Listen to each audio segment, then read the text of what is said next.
Institute, also to those who are watching us virtually. My name is Scissors. I'm a senior fellow here. We don't have a lot of time. We have really fun and important topics to discuss. I think the people on the stage need much introduction, so mine will be short. To my immediate right is Secretary Gina Raimondo. She's Secretary of Commerce, which puts her in a central position in, among other things, global semiconductor competition. Prior to this, she was governor of Rhode Island. Next on the stage,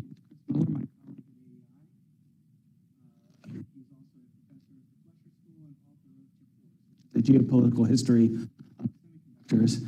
And on the at the end of the panel, because we have to, depending on how things go, Senator Todd, who has authored multiple pieces of legislation prior to being senior senator from Indiana. So I'd like to just jump in. Oh, I guess I'm going to be using a microphone now. Forgive me if I throw this at somebody. Secretary Raimondo, I'd like to start with you. Tomorrow is the first anniversary of Senate passage of CHIPS. The bill was motivated by national security concerns. Even so, it's going to affect hundreds of American businesses and thousands of American workers. There are people, perhaps in this audience, who wonder if it's a precedent for broader economic policy.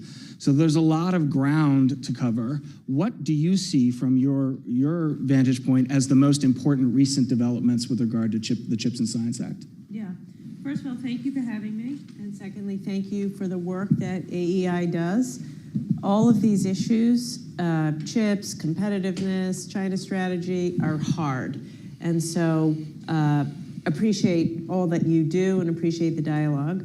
Also want to say, since tomorrow is the anniversary, I guess I had lost track of that, it really wouldn't have happened without the guy at the very end of this panel. Senator Young was a dog on a bone with that piece of legislation in all the best ways, and really, truly would not have happened without your leadership, so I have to thank you for that. As you say, is this a precedent? You know, let me say this. This is a unique piece of legislation insofar as it should be narrowly tailored and implemented to meet our national security imperatives. This is a national security investment, and that's our job. So will there be other pieces of legislation that are similar? I don't know, maybe. You know, we'll work with Congress to figure that out. But do I think that this is like ushering in a new era of, you know, broad scale industrial policy? No, that's not what this is. This is, we have a massive national security vulnerability because of our dependence on Asia, Taiwan principally, for a critical piece of equipment, and we're gonna change that and make America stronger. To answer your other question, what have we done since the past year? I have over 100 people who work for me now on the CHIPS team, top-notch people. We put out a vision paper in April, crystal clear about what are the national security goals we have to achieve. We today just announced a MOU that we've signed with the Department of Defense to make sure we work hand in glove. We hit the national security mission, and we've received over 400 applications, which is kind of amazing to me. 400 applications for companies in the supply chain and that make chips that want to participate. So at the moment I'm popular. I'm gonna be very unpopular when I start saying no, because we can't fund all 400. But, you know, short thing, we're up and running. It's amazing. All over the world, they've taken notice, and we have 400 applications. Can I just follow up really briefly on that? I mean, a year ago is impossible to say. Now we're a year in, it still may be impossible. When do you think we're gonna see, like, you know, you have applications. When do you think we're gonna see a real, activity has picked up a lot, but we're gonna, you know, people are gonna look around and say, wow, there's been a transformation of the American semiconductor industry. You know, we can see it on the ground. Honestly, I think you're already seeing it. You're already seeing it. Since we announced the passage of the bill, there's been hundreds of billions of dollars of private sector investment in expansions in the United States. Samsung, Micron, Intel, already announcing. They were holding back, waiting for CHIPS to pass, And so you're already seeing it. You're seeing, I was just talking to the president of a major university. Actually, I've been out to Purdue a couple of times. Universities are creating new master's degree programs in semiconductor engineering. See community colleges creating semiconductor technician initiatives. So it's already happening. Thank you. Senator Young, I want to turn to you. Whenever there's implementation of a major piece of legislation, there are challenges on the ground, there are changes that occur over time, that's unavoidable. The Secretary has given us her perspective. I'd like to hear you give your perspective, and if possible, the perspective from the Hill, if you're aware of what some of your college thinks. How do you see CHIPS implementation going a year in, and where are your priorities in terms of I want to make sure we do this going forward? Yeah, thank you. Well, I of course want to thank am I on? Okay. Want to thank AEI for holding this forum, and of course to be with Secretary Raimondo, who's doing, I'll say to answer that question, excellent work in implementing this very challenging law. And Chris, your scholarship is second to none as it relates to this, and has informed a lot of our work in terms of oversight and so forth on the Hill. So thank you. The CHIPS Program Office has been responsive to members of Congress, allowing us to have visibility into all that's going on. We've unlocked a couple $100 billion of private capital in the wake of this investment to reshore semiconductor production in this country. Have there been some friction points along the way? Yes, but they've been minor in the grand scheme of things.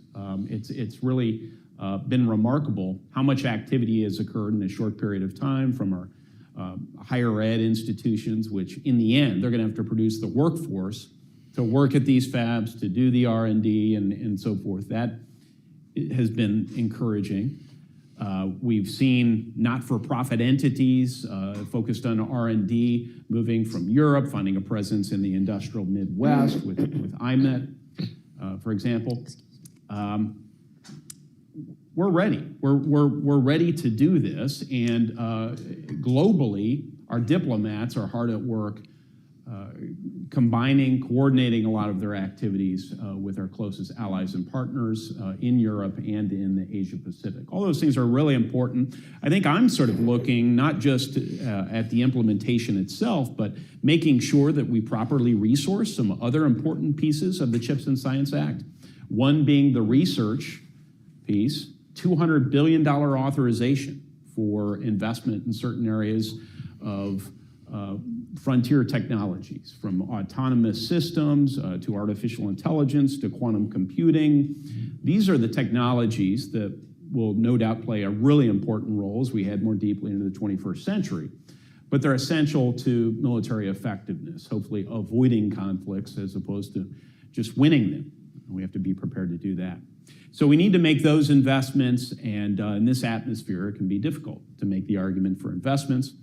We also need to resource the Tech Hubs program, which aims to sort of democratize and plant the seeds of the next oases of innovation across the country. That is, those that haven't had the benefit of significant federal weight of investment in the future, whether it's through research universities or DOE labs or the military as customer. Think Silicon Valley, Boston, North Carolina Research Triangle, Austin. I can't think of many others.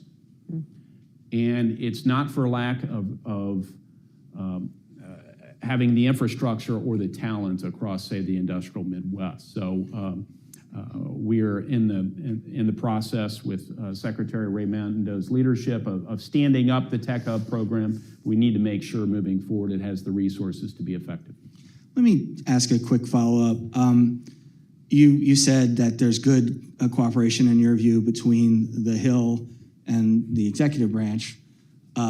Is there good cooperation between the Hill and the Hill? Do you feel like you have a consensus there that, obviously, again, we're going to discover things as we go along. That's unavoidable. So I'm not talking about everyone will agree on everything for the next 5 years, but do you think you have a consensus to stick with some of the programs you're talking about? Anytime we've ever had a consensus on the Hill, they've been wrong. That means not enough hard questions are being asked, right? I just want to win the argument. I want to win the big votes. We've done that with respect to chips and science. We need to put ourselves in a position to do that when it comes to appropriations, and if not this year, in coming years. And I think that argument is ongoing. You've helped us here at this great think tank make that argument on numerous occasions. So I thank you. Yeah. Thank you. All right, Chris. We've been talking about the U.S. With very good reason, because there's a lot to talk about in the U.S., but obviously there's an international component. Both the Secretary and the Senator have mentioned it. With chips, our actions would be much more effective if we could coordinate properly with our friends and allies. Of course, it's easy to say that. It's hard to do it, especially when some of our friends and allies seem to think that making money is their job and their national security is our job. What would you say is your best path to sustain cooperation and coordination with our friends and allies? It's not going to be perfect. We're going to have to wander off the path sometimes, but where would you take us to try to make the CHIPS program more effective internationally? I think the first thing to say is to put the CHIPS program, which is an investment program in the U.S., next to a simultaneous program, the export controls, which have been separate but deeply related. And they've impacted almost every company in the semiconductor supply chain. And what makes this industry particularly challenging to control and to shape is that so many countries are involved, from the Netherlands to the U.S. to Japan, Korea, Taiwan, all across Southeast Asia. And so the process of getting coalitions together has been fundamental from day one. I think if you zoom out and look at the progress that's been made on coalition building, I'm actually surprised by the success rather than being disappointed by the disappointments. I think if you zoom back 5 years ago, in 2018, ask anyone in this room, would it have been possible to have established an export control regime bringing together countries from Europe and Asia? Most people would have bet against it, I think. And simultaneously, would it be possible to be setting up R&D partnerships between the US and Japan, US and European countries, US and Taiwan that are supported by the CHIPS Act? I think is also something that people would have said sounds unlikely at the level of depth that we have today. So there's no doubt going to be lots of tough questions asked about the specific balances that are being struck, and I think the U.S. has to make sure it's finding the right approach to make sure that allies and partners are doing their fair share of implementing controls and not leaving the burden entirely in the U.S. But I guess I'm struck by the extent to which there has been alignment, driven partly by U.S. diplomacy doing a good job, but also partly by other countries adopting similar estimations as we are about A, the importance of semiconductors, and B, the challenge that China poses to the industry. Everybody's being so optimistic. It really, I find it slightly disturbing. So Chris, in particular, yes, other countries are really emphasizing semiconductors. Yay, we all agree, but of course, we all want some of the same things. We want resilience in our supply chains, in our production here. We want to make some money out of this, so it's not just governments pouring money in and there's no money to be made on the other side, and therefore it's a drain on the taxpayer. Don't you think that the emphasis on the wise emphasis on semiconductors here and elsewhere is going to set us up on something of a collision course? I think in certain industry subsegments, I do have some concerns, but I guess when I look at it broadly, it seems like actually we're investing in places that actually align well with where our allies are investing. So we're investing in leading edge in particular, where U.S. firms play a really big role in producing leading edge semiconductors. A lot of our allies are investing more at lagging edge, which plays to their industrial strengths, plays to their position in the market. And if you look at the investments that are actually going to risk overcapacity, it's not ours or Europe's or Japan's, it's China's. And that's actually a place where there's, again, a lot of alignment between all of the other countries that are trying to address this issue. May I say Sure. something to that? I'm glad you said that. The amount of money that China is pouring into subsidizing what will be an excess capacity of mature chips and legacy chips, that's a problem that we need to be thinking about and working with our allies to get ahead of. Now, of course, you're right. This everything we're saying is easy to say and hard to do, so there will be tensions. But at least from where I sit, trying to implement this, we are working well with Europe. We are working well with Korea and Japan. And what we have to do is like what Chris said, which is, Japan has some of the most amazing chemical companies in the semiconductor supply chain. They ought to benefit, from this. We can't make, mine, design, package, and test everything in America. We can't. So we have to be strategic, make sure we have enough leading edge here, including leading edge packaging. But if we do it right, Korea, Japan, Europe can also benefit, and we'll have a more secure, resilient supply chain. And we all have to keep our eye on the ball of China. Thank you for extending that remark, because it's a very important issue that I think may get a little bit underplayed, and I'm gonna pose it to you, Senator. The high-end chip seems to be like the thing we need for national security. We don't want a potential rival to have better semiconductors than we do. We don't have to go into detail of that. That suggests that they're gonna have better AI than we will, and so on. But as Secretary and Chris have just said, the low-end chip is where the Chinese are definitely coming to the world. First, they're gonna substitute out foreign sales to China, and then they're gonna try to substitute out sales in other markets outside of China. How do you have a short-term versus a long-term priority? We can do both, we have to emphasize one. How do you see this strategically? There's a high-end challenge and a low-end challenge. They're both important. It's not that easy to address both of them, and I know that because I've talked to your staff about it, and it's hard. They are two challenges, and I think it's fair to sort of distinguish them. One challenge, the low-end challenge, leads to an idling of auto assembly plants in the state of Indiana when we have global pandemics, or God forbid in the future, a geopolitical event that interrupts our supply chain. So that's one of probably millions of examples of how a modern market economy can't properly function and grow in order to do, among other things, resource its military, but just to enjoy our standard of living. So that's the economic security dimension to it, which has a nexus with national security. The other is, do we have the right chips? Can we make chips domestically that are secure and have the capacity to work in, say, our nuclear missile submarines and our radar systems and all these sorts of military platforms that are needed to avoid wars, win wars if necessary.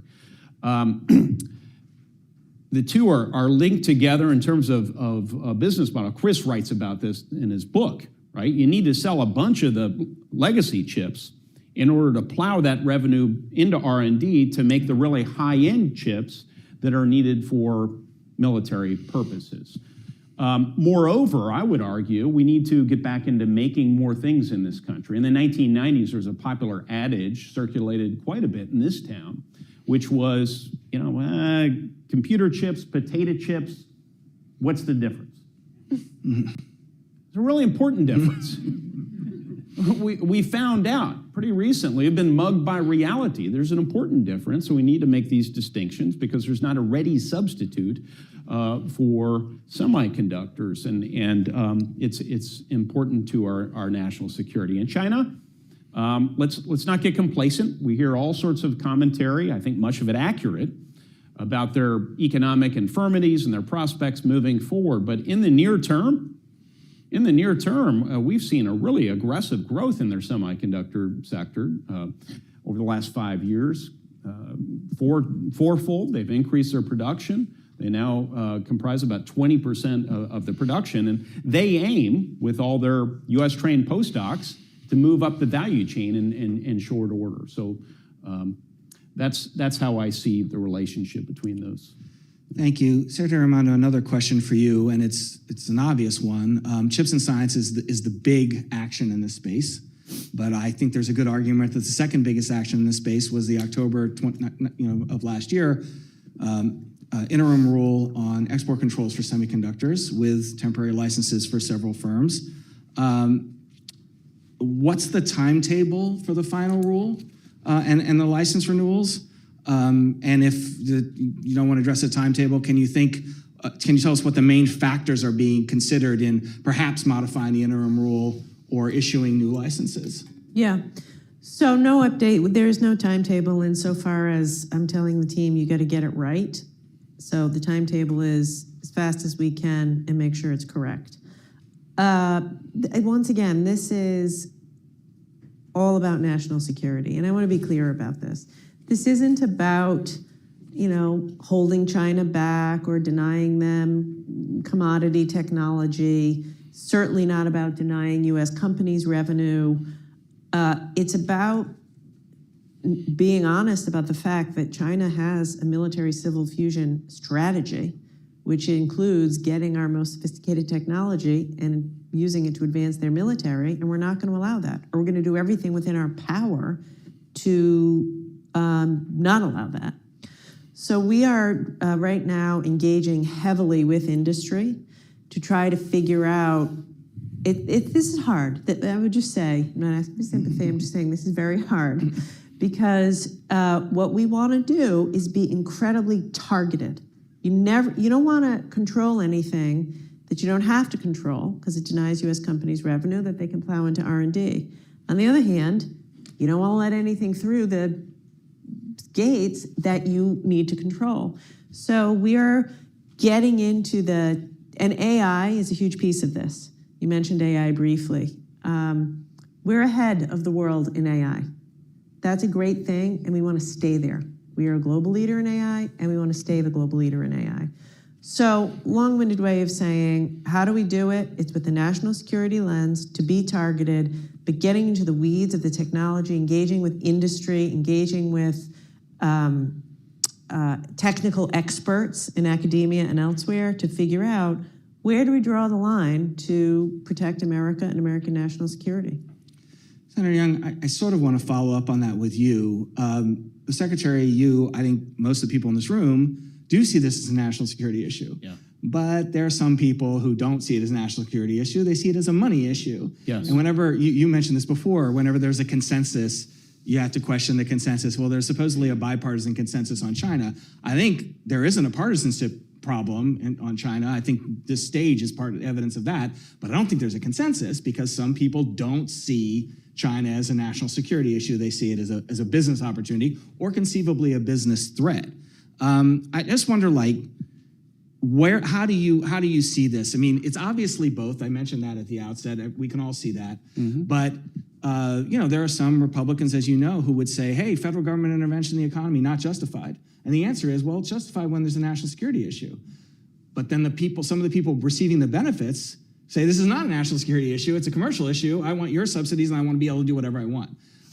Where do you see the balance being struck here?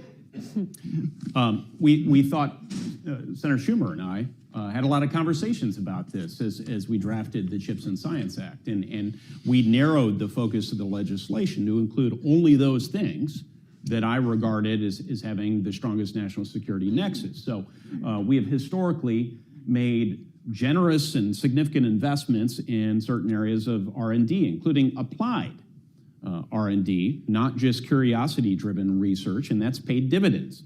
Those sorts of strategic bets have been beneficial to our national security apparatus, and as a byproduct, we've seen some of those innovations harnessed by the private sector, but only as a byproduct.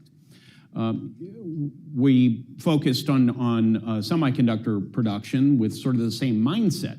Jobs will be produced. We should celebrate those jobs. We shouldn't apologize for those jobs. We certainly shouldn't apologize that some of those jobs may be located in places like Indiana that I feel like have been somewhat neglected in past years. But we made the investment for national security purposes. And if we just keep coming back to that, as the Secretary has, I think it'll keep us disciplined at a time when there is some loose talk about government's ability to stand up and reconstitute in entire industries. We need to show some humility and respect the power of markets. Thank you. I do want to get to questions, and we're very pressed for time. But Chris, I'm going to pose on you. Be brief. Manufacturing more in the US and supply chain resilience are not the same thing, and people confuse them all the time. You could actually get in a situation where you're manufacturing more and your supply chain is more vulnerable because you need more inputs that are coming from perhaps unreliable suppliers. We're gonna manufacture more chips in the United States. I'm very confident of that, as we've heard. Where do you think the biggest supply chain challenge is for us, right? You're, from the whole chain, you're starting from research, you're ending with packaging. Where do you think the biggest supply chain resilience challenge is?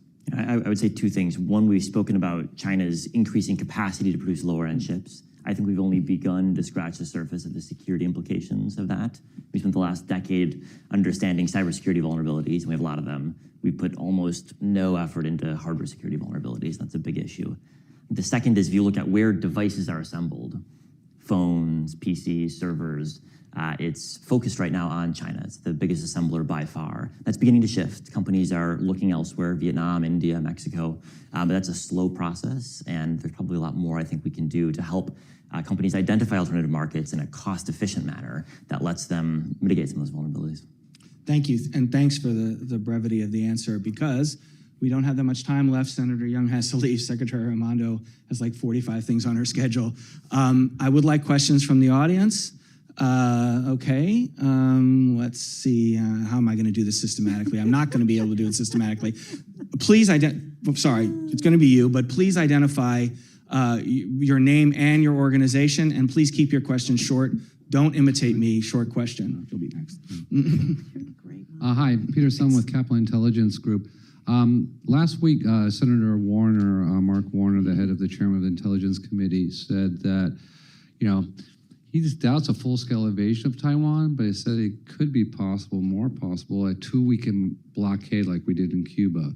How badly would that impact the world U.S. economy? And also, how do you see this relating to the war in Ukraine and the importance of an unambiguous victory for the Ukrainians? Because a lot of people see the chips and the Chinese-Russian involvement as part and parcel of the war in Ukraine. Thank you. One, please, yes, please pass the microphone to her. And two, anyone who wants to answer, just answer one part of the question. The gentleman asked a very broad question, so pick whatever part you would like, if anyone wants to answer. The only thing I'll say is I don't know.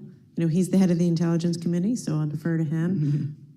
Without saying the probability of a Taiwan episode or the precise timing or form of it, the important thing is, we want to be prepared for all eventualities. A risk of that kind, whatever probability it is, it's a big, huge problem, the answer to your question. So let's be ready. Ma'am, go ahead. Hi, I'm Paula Stern. I used to chair the U.S. International Trade Commission, have 3 degrees from the Fletcher School. I'm representing today the National Center for Women in Information Technology. And we talked about workforce. And we know, if you look at the statistics, that the number of women in information technology, in computer science, the percentage is at the same level it was when the National Science Foundation started us about 20 years ago. We're still at 24%. Workforce, we see TSMC already saying that they may be lagging. I'm sorry, ma'am, can you ask a question? My question is what we should be doing differently in the next 4 or 5 years than we haven't done, particularly at the corporate level, to retain those gals who have been increasingly trained, but who do drop out for various cultural reasons. Mind if I take Sure. that? So, thank you. You've been bringing this up. Yeah. It stops too. Yeah. I'll say that. Yeah, I'll take that question. First of all, you're exactly right. And let me just say this, guys. If we're successful in implementing chips, and let's hope we are, we will create 500,000 jobs in this industry, in this country in the coming years. If we don't figure out a way to get women trained and in those jobs, we will not be successful.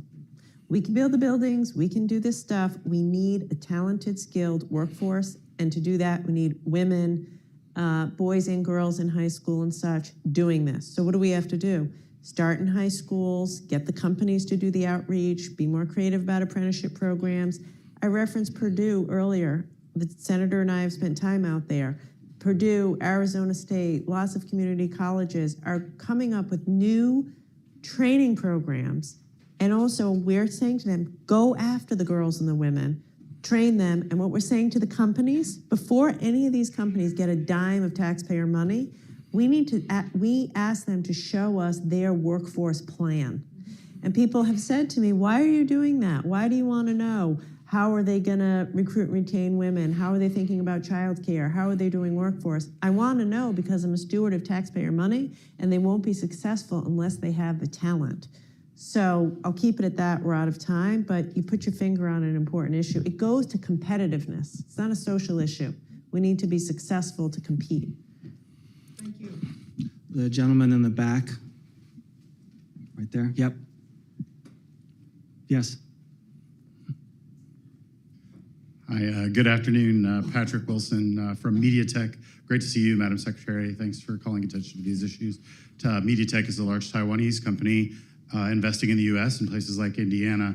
But my question is, ma'am, last week, the House Select Committee on CCP did a hearing on the Biden administration China policy, and one of the issues that came up is this persistent issue about some proposed regulations on U.S.-China trade, but particularly the semiconductor industry, are being delayed, long anticipated regulations. And I wondered if you had a chance to maybe address that question about what's causing the delay. And for business, this is a lot of uncertainty about these changes in policy. So we're anxious to get some certainty.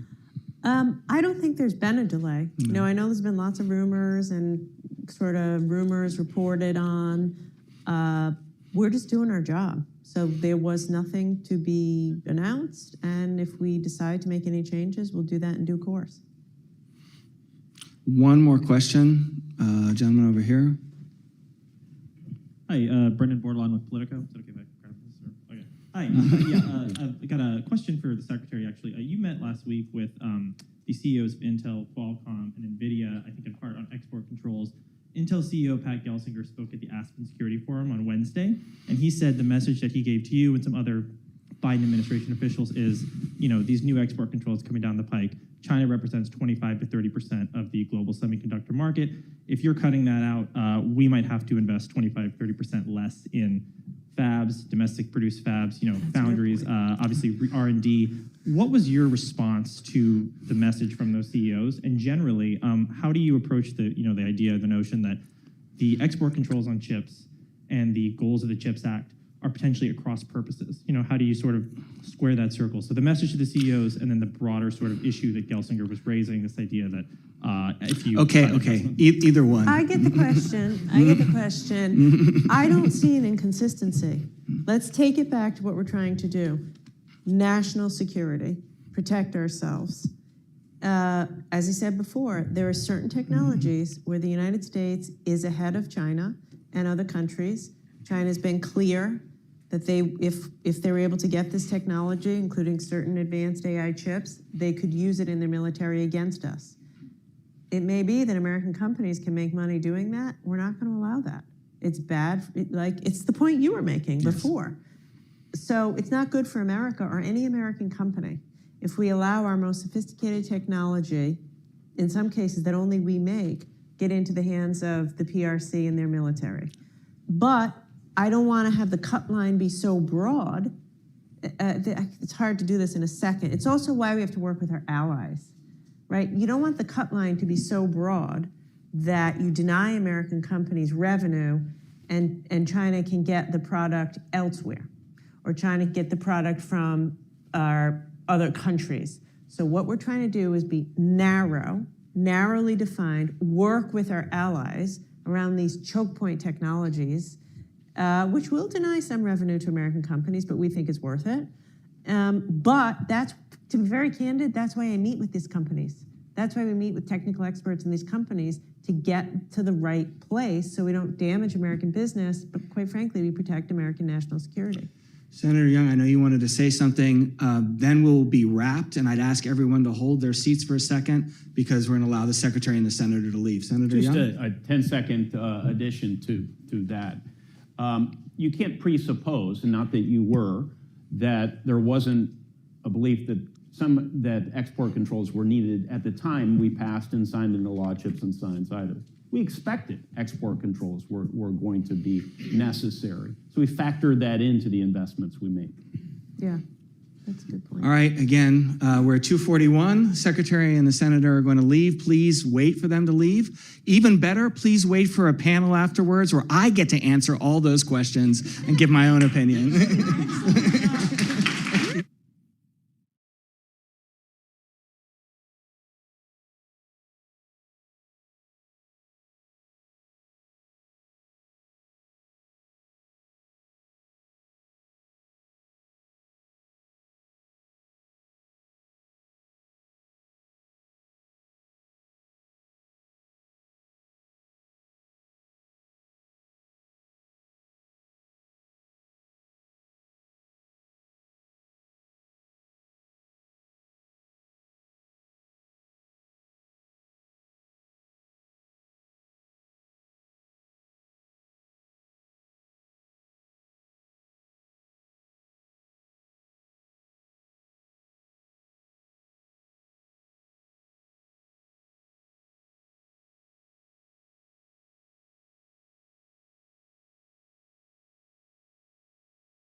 Left the room. Right side. Just kidding.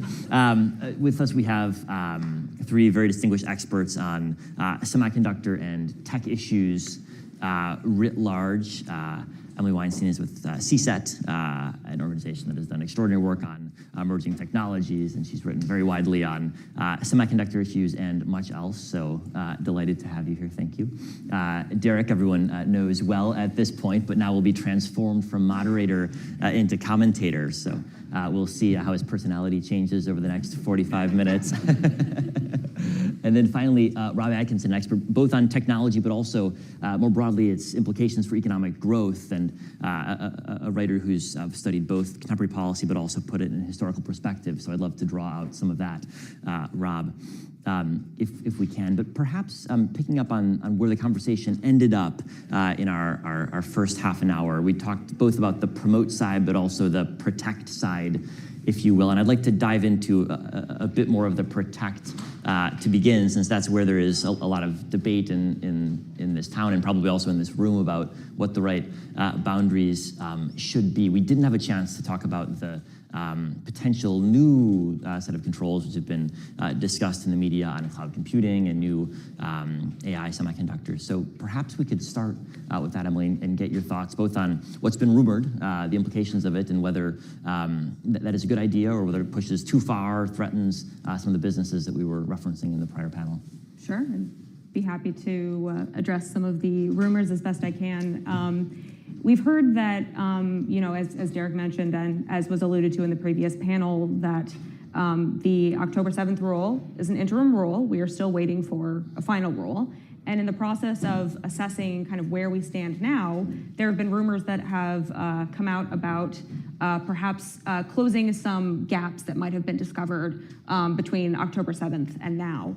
And one of them does have to relate to cloud computing. Because as it stands right now, it is completely legal for a Chinese actor to access a controlled chip. So for instance, an NVIDIA A100 via cloud service providers, anyone from AWS to Google Cloud to Microsoft Azure, any of these companies, not just US companies, still completely legal.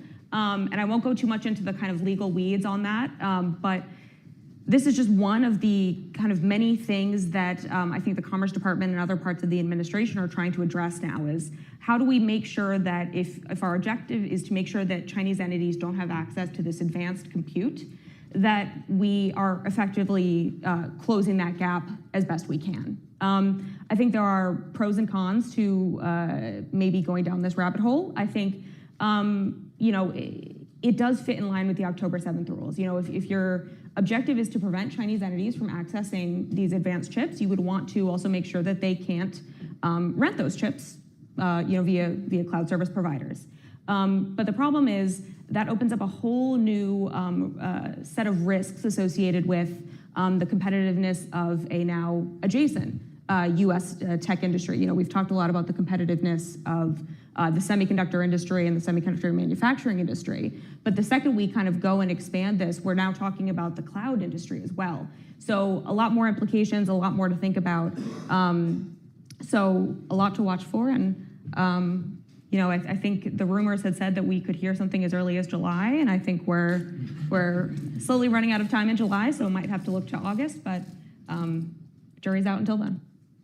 Well, Derek, could I bring you in on a different export control debate, which was obliquely referenced in the previous discussion, but perhaps we can get you to tackle head on, which is the issuance of licenses to firms that are buying manufacturing equipment and then importing them into China.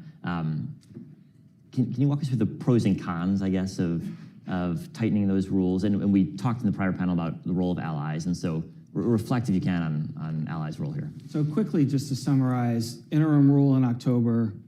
The interim rule can be changed, so the situation can be different than we think it is. But for the interim rule, we gave out at least three general licenses. They're called temporary general licenses. We'll see how temporary they are, to 3 foreign companies. Now, there's an interesting question about why you're handing out licenses to foreign companies and not American companies, but the foreign companies had a different business profile in China, so there was some justification. And the argument was, as usually the case with temporary licenses, is you want to avoid unnecessary market disruption. Okay, we did that. You've had time, you've seen it. The pro for extending these licenses is unclear to me. I really don't see it. Now, if the final rule is different, that's a different story. So in the light of cloud computing, et cetera, if you're gonna make a significant change to the interim rule, if you're gonna change what the current US semiconductor and related export control profile looks like, then you may have a reason because again, you're telling these companies there's new rules. You need time to adjust.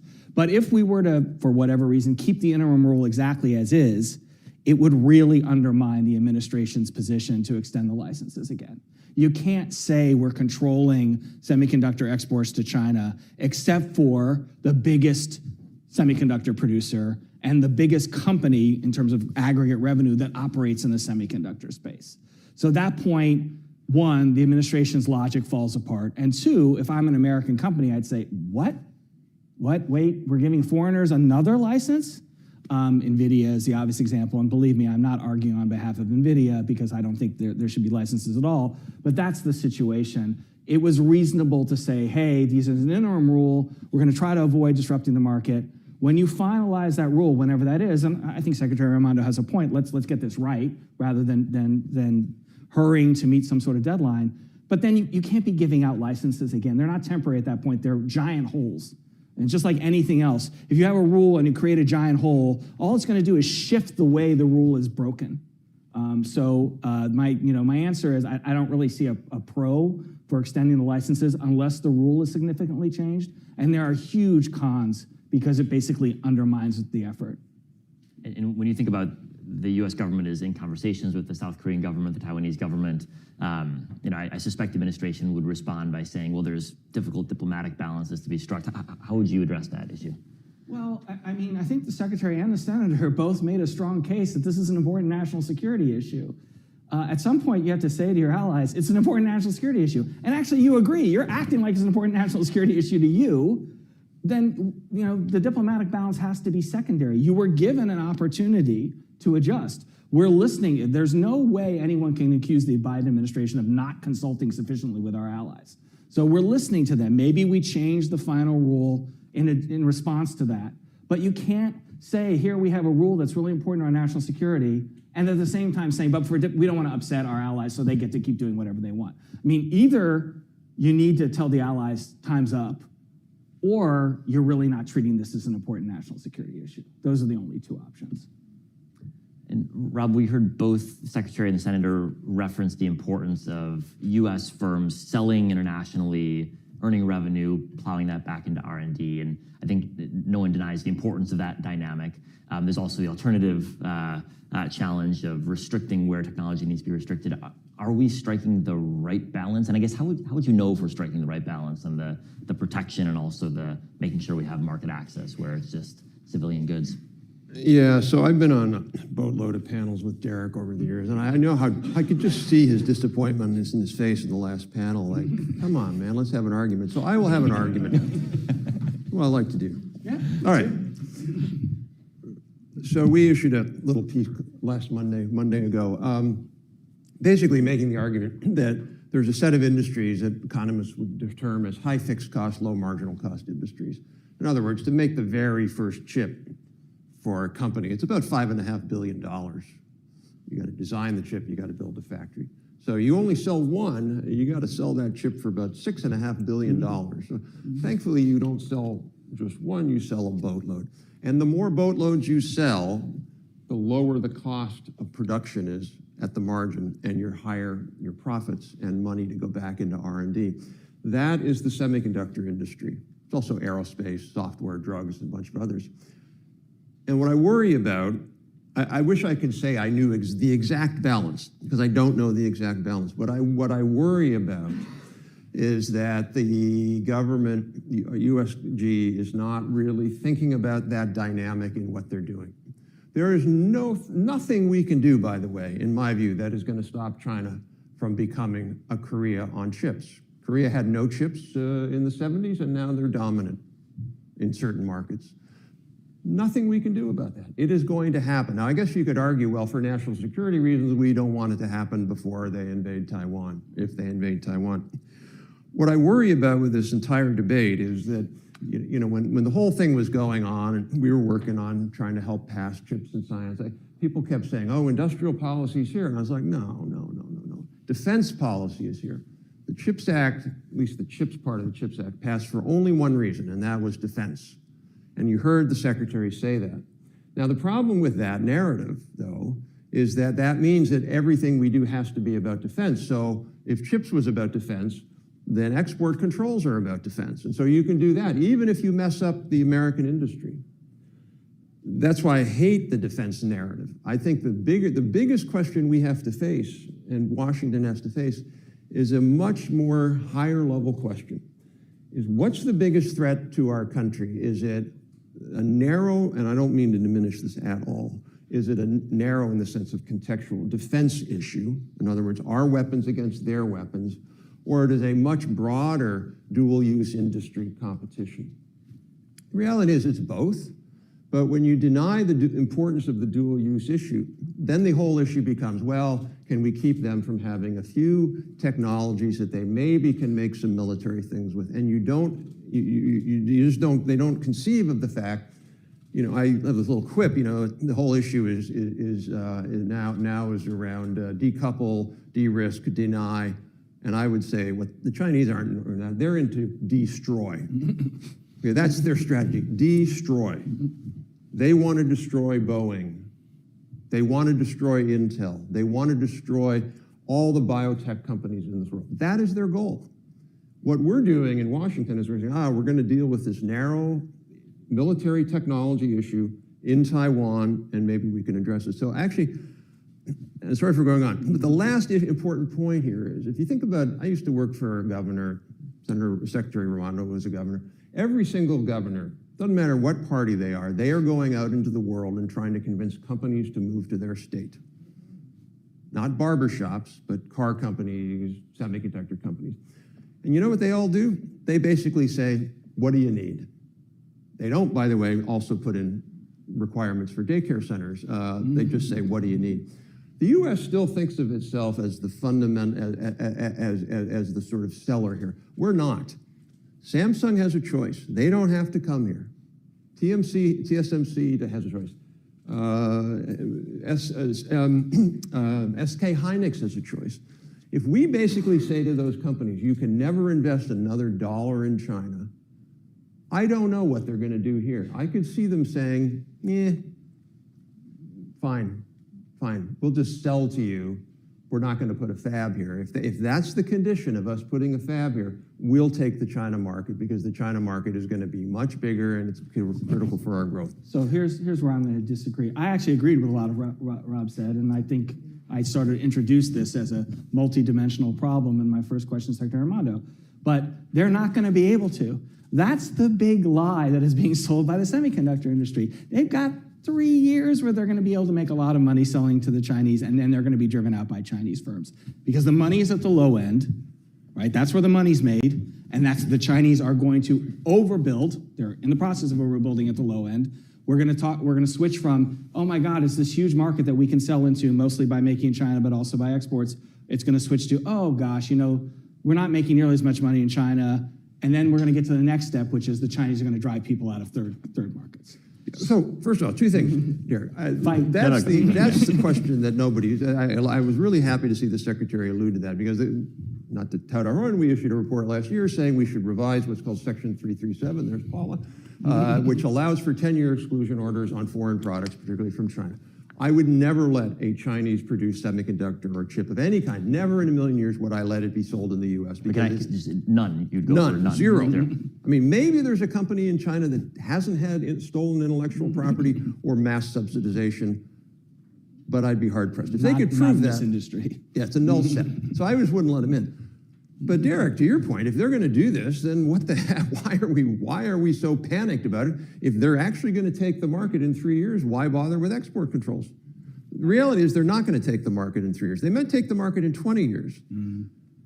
Yeah, so I'll stop. We really fundamentally disagree on that point, and that is behind how you view export controls to some extent.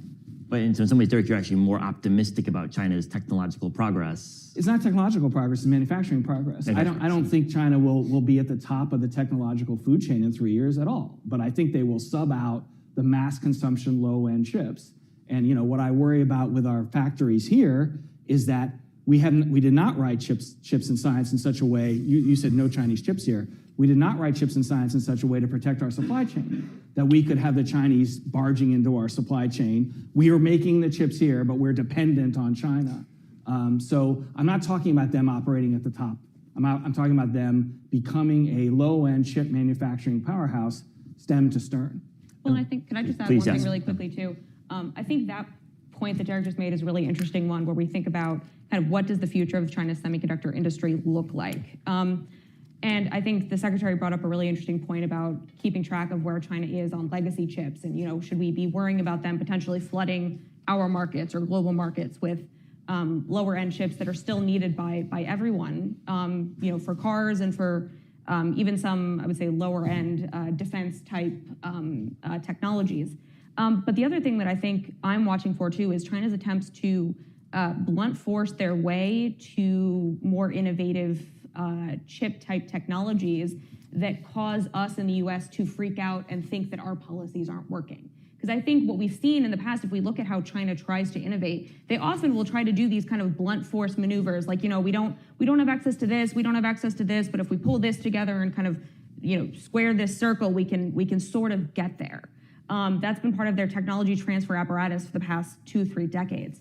And I think what happens is a lot of the times in the United States, we see, oh, look, for instance, we saw SMIC, we see that now they've reached a 7 nanometer capacity with their chips. We're freaking out, oh my God, export controls don't work. They must have gotten EUV from ASML or things like that. And it actually came to light that no, they didn't have access to any EUV photolithography. They didn't have access to any of the kind of fancier high-end things that were controlled. What they had done was, like I said, blunt forced their way into it. And it turned out that they actually weren't able to produce those 7 nanometer chips at scale. So in that case, that means that our policy was working. So all I will say is I think we tend to be very overly reactionary whenever we see China potentially making a breakthrough or doing anything like that. But to Derek's point too, I think they're going to stay probably more on the lower end legacy side of things. Well, let me take that observation in the context of AI, because the types of chips that have faced the strictest controls are chips used to train AI systems. One of the arguments that's often made is, well, if you can't get the most advanced GPUs, Chinese firms, especially those working for defense applications, will just buy lots of low-end GPUs, string them together, and get the same training capability, maybe at slightly higher cost. Is that plausible? And if so, should we worry about it? What should we do about it? Can we do anything? No, to me, I think that's a perfect description of what I think the future might look like. And to be honest, for me, export controls are not a tool that are, they're not designed to completely stop China from innovating in artificial intelligence. To me, if I'm looking at, assessing the effectiveness of U.S. export control policy, I'm looking to see is, have we made it more expensive for China to innovate or make progress in AI? Have we made it, if it was going to take them 3 years and now it's going to take them 5, 6, 10 years? I think that to me is a well thought out policy. And obviously there are things that you can do to make sure that we're adjusting policies as we see those changes in the Chinese system. But to your point about, does this mean, so let's say China, the PLA is able to string a bunch of things together and have some type of new supercomputer that they're using to help, with battlefield plans or things like that. To me, it's probably inevitable that they will be trying to use some of this AI, even if it's kind of lower end or, like I said, blunt forced together. But the fact that we have potentially blocked access to the most advanced chips right now, to me is a positive sign, because again, we're imposing that cost, we're imposing that difficulty on the Chinese side. And I think, one of the arguments that I've heard against this is people often say, oh, well, the Chinese military is going to be so much worse because they're going to have to string together all these older and less advanced chips. And it's going to cause them all these, big issues with their systems and all of that. I don't necessarily think that's the case. I think what we have to watch for now is, again, if we see them trying to, I don't know, I worry more about like the interoperability side of things. If they're trying to build all these systems with lower end chips, how do they kind of work some of these things together? I think in certain cases, people underestimate how easy or actually how difficult it is to like plug an NVIDIA chip into a system that's built by someone else and kind of move all these things together. So I think there are ways for us to watch to see, where they're going with some of this, but I'll stop there. I think we'll probably have some questions from the audience on AI, and I'd like to bring the audience in pretty soon, but maybe just to hone in a bit more on the low-end chip, or actually, I think low-end understates their importance. I like the phrase foundational chips, because they're foundational in everything. The Bureau of Industry and Security does not like foundational as a term, and if you get that joke, you're a nerd like me. So we've heard multiple predictions now of growing Chinese capacity in low-end chip making, of growing market share potentially. Rob has suggested regulations to allow zero Chinese-produced chips in U.S. markets. I think that's probably not politically feasible in the short run. Derek, if you're looking at the window of political feasibility, how would you start thinking about this challenge?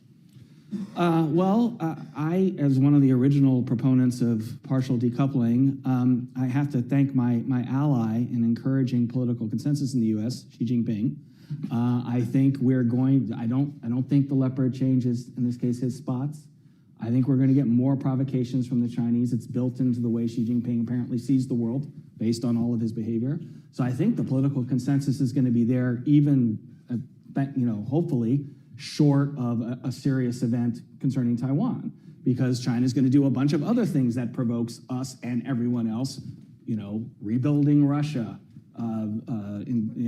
would be one possibility that jumps to my mind, because there are a lot of suspended Chinese projects in Russia at the moment.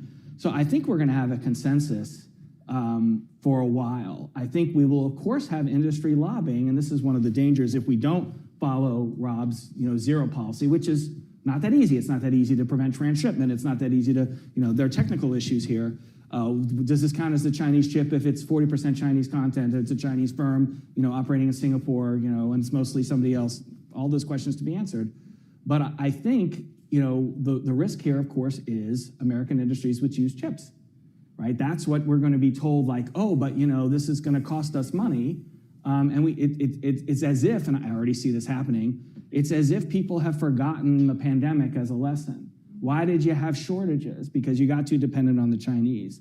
Now, maybe for the profitability of firms, that's okay. You made more money because you were dependent on the Chinese, then you had shortages, you were able to charge higher prices. But from the national interest, this is an easy one. So I think we'll probably, as long as we have this aggressive Chinese government, I think we will probably have enough consensus to keep large-scale Chinese computing and related sales down here. I think the issue will be more subtle. I think it will be compromising the supply chain in more subtle ways. So, look, the reason we had the supply chain issues is because we were producing in China. And I don't think anybody on this panel, I assume, is saying we should encourage or even perhaps even allow much production in China. I'm not talking about that. We should be selling China a lot more stuff. That isn't a supply chain vulnerability. That's the opposite of that. We make them vulnerable to us. If you think about this entire China-US debate, it really boils down to one question. It's a ratio of who has more vulnerability, who can harm the other side the most. And to the extent that we still have sales they depend upon, we have that leverage. So I don't think you can dismiss the fact that selling in China, where 30–40% of the market, American companies cannot walk away from that and still be viable in the long term. That's point number one. Point number two, the military in Asia, in China, they're not using 3 nanometer, 5 nanometer, 6 nanometer chips. I was talking to a company that's talking about 140 nanometer chips. They're certainly not using cutting edge. And I worry that this whole debate, let's just say we're all serious about this debate with defense of Taiwan, which I am. AI and the ability to do large language models is probably pretty low on my list. I think we should, if you're really serious about that, why isn't the Secretary and others saying, why isn't the Biden administration significantly ramping up the defense budget?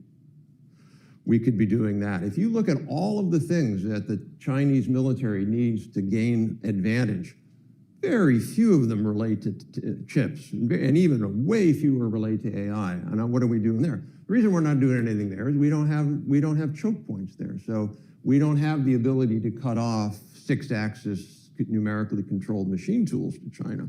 We don't have the ability to cut off propellant rocket fuel to them.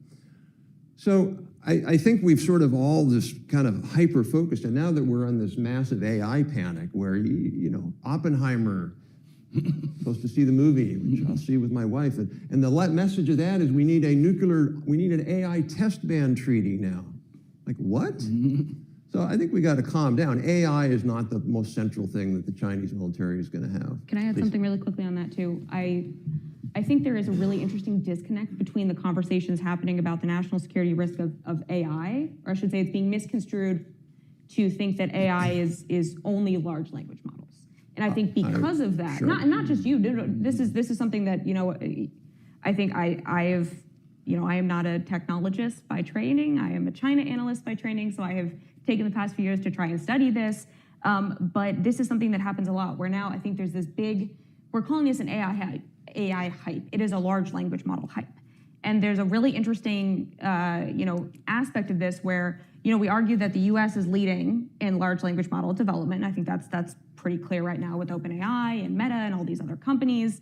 There's also a debate to be had about whether or not it is in the interest of China to develop large language models for their society. I think there's an overexcitement to assume that if the US is leading in a specific technology that China also wants to lead, and I don't think that's necessarily always the case.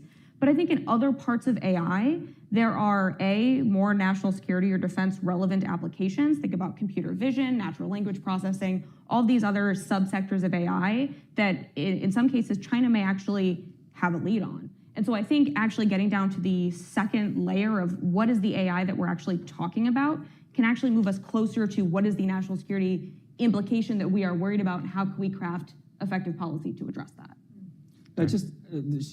Emily just reminded me of something. There are some areas that China leads on, and I'm going to draw an analogy, and it's an imperfect analogy, and Rob can shoot it down, but he doesn't need to, because I agree that it's an imperfect analogy. So you already won this part of the debate. You don't even know what the debate is yet.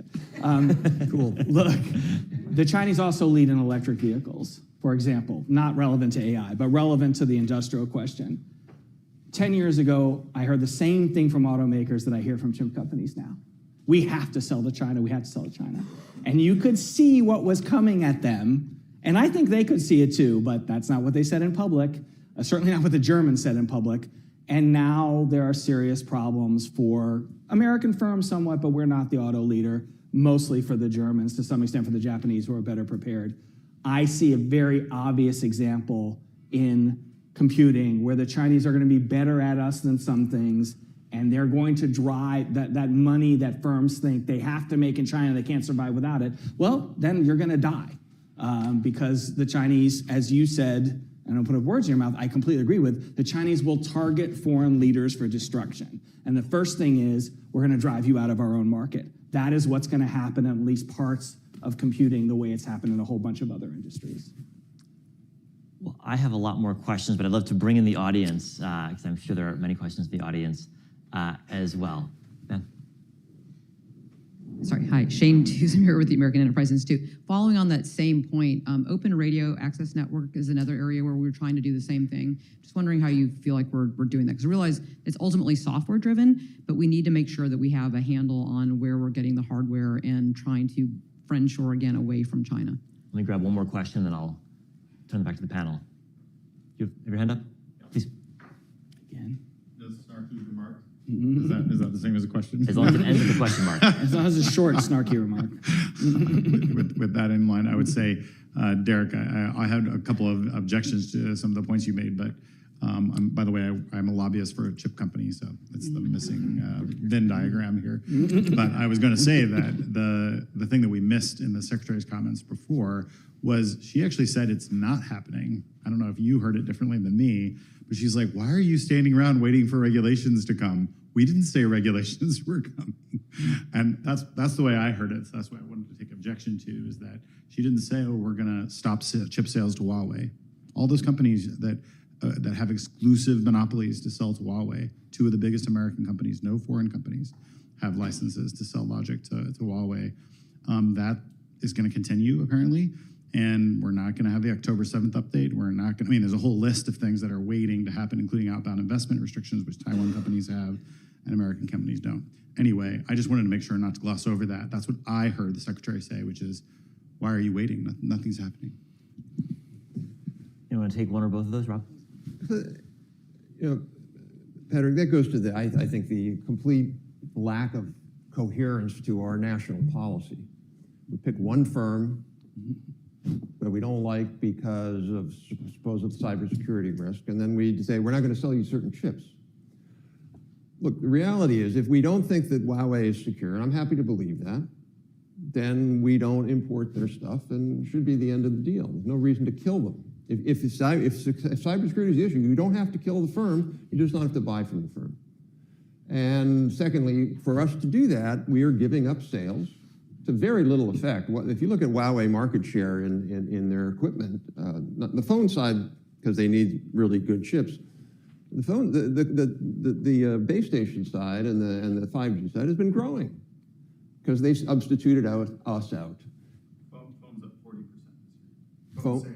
The only vendor other than Apple that sales are up. It's a base effect because they got Huawei phones or their subsidiary they spun off?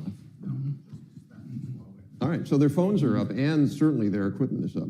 So look, I go back to my core thing. You know, there's the Overton window, which if everybody who works at a think tank knows what the Overton window is because what we all hope when we retire that we've had one Overton window success. And here's my one Overton window success. Overton window is widen the aperture to allow policies that are now seen as what the heck to, oh yeah, that was a great idea. And that should be, in my view, we have a trade law was put in place specifically to say if there's systematically unfair foreign competition, we can block them from our borders. The EU passed something sort of similar about 3 years ago, targeted at China. We should just have a rule that says if you're competing unfairly, you can't have access to our markets. If we did that tomorrow, we would do much, much more harm to the Chinese civil military fusion enterprise than the targeted controls we have. Much more harm, because they're doing all of that based upon import revenues they're getting, export revenues they're getting. And also want to comment on Huawei, which was a big theme there that, actually, a word that didn't come up in our first panel, interestingly. Emily or Derek? Oh, I mean, I don't know if Emily wants to take the Orion question. I don't think I know enough about it. With regard, I did not hear the secretary say that, so we heard differently. I would say that I am working with Commerce on issues about those decisions. That doesn't mean the decisions will get made. It certainly doesn't mean they'll get made in a timely fashion. That is not a strength of the Biden administration, making China-related decisions in a timely fashion. But I don't think that, I'm not sure you're right that there are no regulations coming. Going beyond that, there's a question of whether there should be regulations. And my answer to that again is I have no problem with either. Well, I have no problem with one of Rob's statements, which is if we cut off sales, certainly in strategic areas, again, that's not punishing the firm. They don't have a right to sell here, right? We're not trying to destroy it. That would have more effect than what we've done so far. So we agree on that. I just think, obviously there's going to be Chinese retaliation, right? So that's what's holding us back politically anyway, is that we think our sales in China are worth more than the harm that is done by unfair competition by Chinese selling here. And just as a point of fact, in case all of you aren't trade data nerds, our exports to China are about 1/3 of the sales of U.S. affiliates in China. So the action for U.S. companies in China is not generally exports. It's sales of their affiliates in China. The Chinese brought those companies there mostly for job creation. Now it's partly for control. But that's what we're talking about losing. And if we say you can't sell here, which may be justified, I'm not disagreeing with that, there's going to be retaliation. And the firms that are saying we need that revenue, well, they're going to lose the revenue. They'll lose it either directly by Chinese action or by Chinese retaliation. The only thing I'll say really quickly about that example, I don't know specifically on the ORAN side of things, but I do know, so Chris made the point on the previous panel about cybersecurity and software, how over the past few decades we've become really good at identifying vulnerabilities there and are just, I think, starting to grapple with this issue on the hardware side. I think the converse is happening with export controls, or has been happening with export controls, where we think we've got a solid grasp on hardware-related export controls, because it's much easier to think about a tangible item. When it comes to software export controls, though, they've existed for decades. They are significantly harder to design and enforce. And I think that's one of the things that we're currently struggling with on chips and with artificial intelligence, where, okay, if AI is made up of data algorithms and hardware, we've kind of, we've doubled down on the hardware side of things. We're left with algorithms, which are, you could argue are software, and data, much of which exist in the open source, and much of which are, in some cases, substitutable. And so it's a lot harder to figure out how to navigate that. And I think there is a tendency to overreach and try to apply broad-based controls on these things because we don't necessarily know how to get it right. So I'm happy to hear that the secretary is at least allegedly holding off on things until we do get things right. But I think, yeah, it's going to be a lot more difficult. And I think we're almost maybe in an era potentially using export controls, not necessarily as things that are always enforceable, but maybe as a deterrent maneuver or mechanism. I just wanted to talk about data. I know we're covering way too much ground here, but that's the way computing works now. There are a lot of different dimensions. The Chinese, as many of you may know, are in the process of implementing new data controls. And I think it's going to have an interesting effect on U.S. corporate disclosure for listed U.S. companies, because they're not going to be allowed to tell the truth. And yet they're going to be bragging about their profits that they made in China. The Chinese are still working this out. And I don't mean to say that if they have a data law, we should have a data law. I certainly don't think when the Chinese do something, we should copy them. But it would be nice if we thought about it and rejected it, or took, we decided we need data controls here and we don't need them everywhere else. So that's an area where the U.S., there are people talking about consideration. It doesn't seem like we've gotten to the point of really understanding. Everyone says data is the new oil. Well, we're not thinking about it as the new oil. We're just hyping it up as the new oil. Let's grab some more questions from the audience. Sir?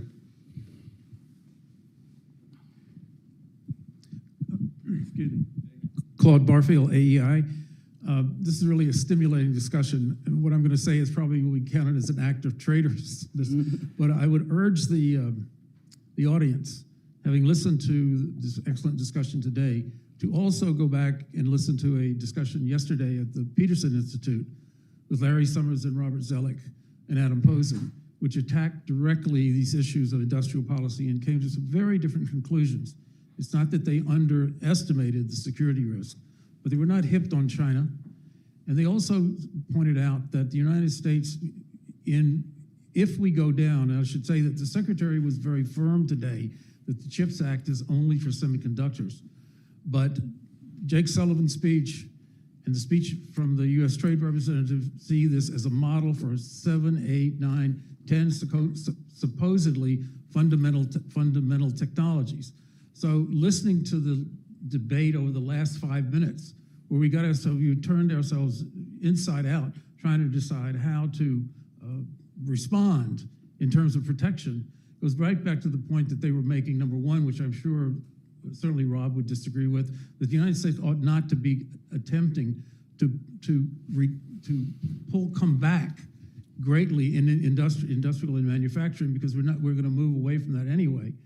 And secondly, that once you begin to subsidize, you inevitably, as we are seeing now with this debate on export controls, the debate from the Inflation Reduction Act, you inevitably are going to be drawn into protection, because the Congress is going to say it's the American people's money, and we don't want somebody else handling it. So all I would argue is that I don't necessarily agree with everything yesterday, and I agree with a number of things today, but I would urge the audience to go back and listen to that, since it was just 24 hours old. I'd like to, so what are the limits to, first off, is industrial policy the right framework for understanding the discussion we're having? I think there's a lot of people in this room who might question that phrase as being relevant, so I'd be interested to hear all of our panelists on that. And then second, what are the limits to whatever it is we're talking about? First of all, Claude, nice to see you. I've enjoyed working with you over the years. We disagree. You get the answer at the end. So if I had been on that panel, which they never would have invited me because I didn't fit the ideology litmus test to be on that panel, which is to be a... He means the Peterson panel, by the way, right? Not this panel. Yeah, and not the Raimondo Young panel. No, right. yeah, no, the Peterson panel, which is look, the head of the Peterson Institute said that manufacturing isn't worth doing anything because it's filled with white males. That's what he said. It isn't, by the way. If you look at the number of blacks and Hispanics in manufacturing are pretty much the same as their share in the rest of the economy. Why did he say that? Because he is allergic to anything other than total free trade. The reason I say it that way is I'll give you an example. In the television industry, China now has 75% of the LTE market, the LCD market, 75%. And they didn't get it because they happened to be good. They got it because they subsidized the heck out of it. So what's left? You got OLED, and you got LG, and you got Samsung. They just built BOE. I think it was their big BOE. BOE. They just had a factory there, like 3, 4, something like that, $1 billion factory, where the government paid 88% of capex. Chips you can correct me if I'm wrong, Patrick, here. I'm going to guess if the feds go above 15 on CapEx, it'll be, there's no way, I don't think the feds will go above 15 on CapEx. So why would I let that TV be imported here? That's point number one. Point number two is, your point about 10 industrial policies. No, what Senator Young was talking about was the 10 strategic technologies that were identified in the science component of the act is NSF funding.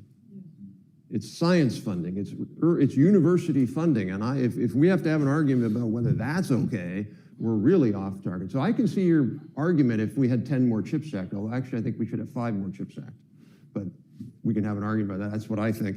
So, and then lastly, we just have to get over this free trade versus protectionism thing. It's not one or the other. When we're facing competitors who are predatory, I mean, I think Derek and I both agree, this is predation. Yes. I am not going to let, if it was up to me, I would not let them kill me. I just say, you can't kill me. Now, if I'm killed by the Germans or I'm killed by the Canadians, then all right, fine, I lost because I'm not doing very well and I deserve to die. But I don't deserve to die from somebody who walks up to me and puts a gun in my head. And I think that's the big difference we have to come to. Right. And just to add to that, I got into a screaming match with some Trump administration trade officials in 2017 or 18, where they were equating the Germans and the Chinese because they both ran large current account surpluses. I'm like, if you can't tell the difference between a country that runs a large current account surplus because it has a highly competitive manufacturing sector, and one because it subsidizes everything to death, steals IP, targets firms to get rid of that are barriers to their taking market share. Closes their own market. It closes all of that, then you guys shouldn't be making trade policy. That was not well received. Look, the Chinese, there may be countries, because I am not an expert on the trade policy of every single country, there may be countries that are even more interventionist than China. But the size intervention combination of China is on a scale it's out here on the graph, and everybody else is out here. So one thing, as a purely economic matter, it is a different in-kind competition. But second, it happens to be a giant national security challenge as well. Like if it was just one or the other, and this is where we might disagree, if it was just one or the other, I'd say, all right, it's a national security challenge, but they're not economic cheaters. No, we agree. We have to deal. Oh, they're terrible economic cheaters, but it's not a national security risk. We just have to deal with this. Both, and Peterson is living in the 90s in general.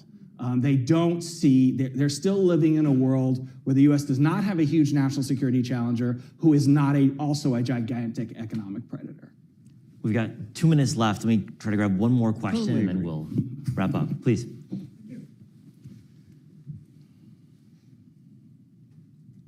Well, I'm Paula Stern, and I had thousands of cases before me at the ITC, hundreds under Section 337, which you referenced, as what I consider an opportunity, really, to answer some of this debate. And if we could have a quick question, please, since we have 2 minutes left. I'd like Rob and Derek and Emily to give us their idea on how you would jigger Section 337 to deal with Chinese intellectual property that is coming into the United States, but which is using an IP, whether it's chip design, or an actual patent or a copyright, and make that into, if you will, the appropriate tool for the 21st century challenge to China. I mean, I think that would be a worthwhile discussion. Can I give you the $20 later for asking that? No, give it Now? to me now. All right, in 30 seconds. The short answer is we laid that out in a 10-step, very specific legislatable thing. It's on our website, itif.org, just put in Section 337.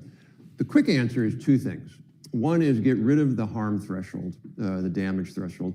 There have been cases that companies have lost in 337, even though there was stolen IP, but they hadn't quite taken their market, even though they were taking the growth. That's number one. Number 2 is allow Commerce to bring cases.